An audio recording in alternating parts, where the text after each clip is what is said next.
సాయిరామ్. శ్రీ సద్గురు సాయిలీలామృతంలోని నేటి పారాయణం. రేగే దుఃఖ తరణం. హైకోర్టు జడ్జిగా పనిచేసే రేగే అనే భక్తుడికి కొడుకు పుట్టాడు. రేగే దంపతుల బిడ్డతో వచ్చి శ్రీ సాయిని దర్శించారు. శ్రీ బాబా వారిని చూసి చిరునవ్వు నవ్వుతూ, ఇంతకు ఈ బిడ్డ నా బిడ్డ, మీ బిడ్డ అని అడిగారు. మీ బిడ్డే అన్నాడు రేగే. అది దృష్టిలో పెట్టుకుని నా బిడ్డలాగే పెంచు, ఇదే నా ఆశీర్వాదం అన్నారు శ్రీ సాయిబాబా. అదేమి ఆశీర్వాదమో అక్కడున్న వాళ్ళకే అర్థం కాలేదు. రోజులు గడిచాయి. అనతి కాలంలోనే ఆ బిడ్డ మరణించాడు. పుత్రశోకంతో రేగే కుతకుతలాడిపోయాడు. అప్పుడు శ్రీ బాబా అతని ముందు సాక్షాత్కరించి, ఎందుకు ఏడుస్తున్నావు అని అడిగారు. రేగే తన పుత్రుడి మరణాన్ని వినిపించాడు. అలాగా, మరి ఆ రోజున వాడు నావాడేనన్నావు కదా, నా బిడ్డలాగే పెంచమన్నాను కదా, ఇప్పుడు నీ బిడ్డ అంటావేమిటి? ఈ దుఃఖం ఏమిటి? సరే చూడు, నీకు నీ బిడ్డ కావాలా, నేను కావాలా అని అడిగారు శ్రీ సాయి. నాకు నువ్వు కావాలి బాబా అన్నాడు రేగే. అయితే కళ్ళు తుడుచుకో, పోయింది నా బిడ్డే కానీ నీ బిడ్డ కాదు. వాడి గురించి ఏడవటం మానేసి నా గురించి ఆనందంగా ఉండు అని చెప్పి శ్రీ బాబా అంతర్ధానమైపోయారు. త్వరలోనే రేగే మళ్ళీ పుత్రవంతుడయ్యాడు. ఇందువల్ల తెలుసుకోవలసినది ఏమిటంటే, జరిగిన నష్టానికి చింతిస్తూ కూర్చోకుండా శ్రీ సాయి సేవలోనే లీనమైనట్లయితే శ్రీ సాయి తప్పకుండా మనకు నష్టాన్ని భర్తీ చేసి చింతల్ని దూరం చేస్తాడు. సాయి శరణం. శ్రీ బాబా తొలి హారతులు. 1908వ సంవత్సరంలో నాగపూర్ జిల్లాకు చెందిన భీష్మ అనేవాడికి ఒక నల్ల బ్రాహ్మణుడు కలలో కనిపించి ఒక కాగితం మీద సచ్చిదానంద అనే మంత్రం రాసి చూపించాడు. కల చెదిరింది.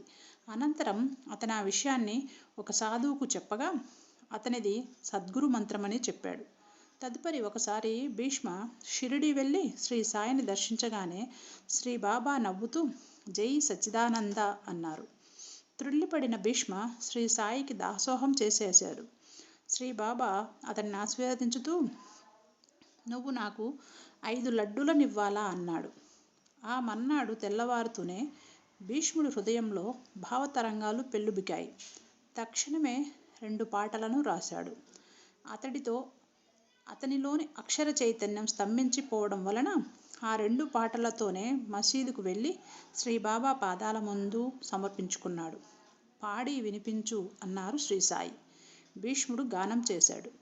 వెంటనే సర్వజాడ్య నివారకమైన తమ పవిత్ర హస్తాన్ని భీష్ముడి మాడుపట్టున ఉంచి దీవించారు శ్రీ బాబా. అలా సద్గురు దీవెన సంప్రాప్తించటమే ఆలస్యంగా పునః అతనిలోని భావుక చైతన్యం వెల్లుబుకలా కొనసాగింది. ఆ ఊపులో భీష్మ శ్రీ బాబాకు కైంకర్యంగా మరో 3 పాటలను కూడా రాశాడు. భీష్ముడు నుంచి ఆ పాటలనే దక్షిణగా స్వీకరించారు శ్రీ బాబా. ఆ విధంగా శ్రీ సాయి తమకు తాము ఏరి కోరి వ్రాయించుకున్న ఆ ఉత్తమ గీతాలే షిరిడీలో శ్రీ బాబాకు తొలి హారతి గీతాలు.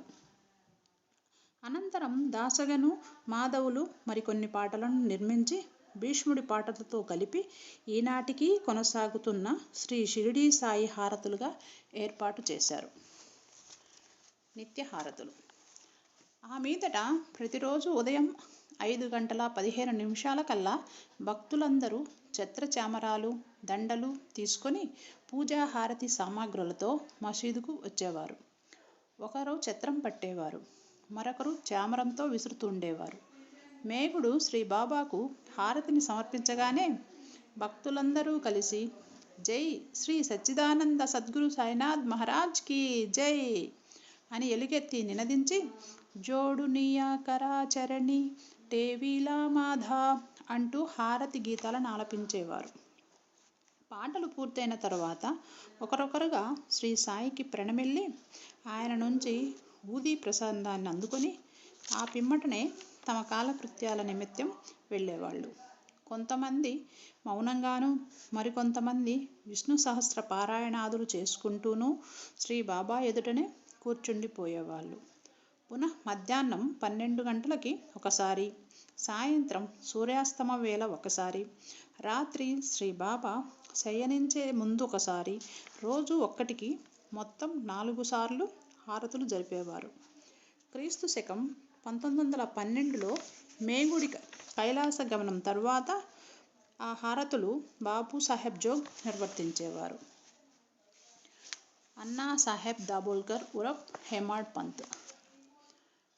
అటువంటి సర్వసమద్ర సద్గురువైన శ్రీ సాయిబాబాను ఎడతెగని భక్తియుక్తులతో సేవించి, వారి లీలలను ప్రత్యక్షంగా తిలకించి, వారి బోధనామృతాన్ని ఆస్వాదించి, సాత్వికంగా స్పందించి, శ్రీ బాబా యొక్క దివ్యాశీర్వచన మహిమ వలన శ్రీ సాయి జీవిత విశేషాలను శ్రీ సాయి సచ్చరిత్రము అనే పేర మహారాష్ట్ర భాషలో రచించిన పుణ్యమూర్తి, భక్త వరిష్ఠుడు అయిన అన్నా సాహెబ్ దాబోల్కర్ ఉరఫ్ హేమాడ్ పంత్ యొక్క కొన్ని అనుభవాలని, శ్రీ సాయినాథుల చమత్కారాలను మననం చేసుకుందాం. బాంద్రాలో రెసిడెంట్ మాజిస్ట్రేటుగా ఉన్న అన్నా సాహెబ్ దాబోల్కర్ అనే అతను 1910వ సంవత్సరంలో శ్రీ బాబా దర్శనార్థమై షిరిడీ రావడం జరిగింది. ప్రప్రథమ ధూళి దర్శనంలోనే శ్రీ సాయి దాబోల్కర్ని విపరీతంగా ఆకర్షించారు. అతనికే కాదు, శ్రీ సాయిబాబాను దర్శించిన ప్రతి వారికి అటువంటి అనుభూతే కలిగేది. ఆయన దర్శనం వలన మనలోని ఆలోచనలు మారిపోతాయి. పూర్వ దుష్కర్మల బలం తగ్గిపోతుంది. క్రమక్రమంగా సద్వివేకము, అసత్తైన ఈ ప్రపంచం పట్ల విరాగము కలుగుతాయి.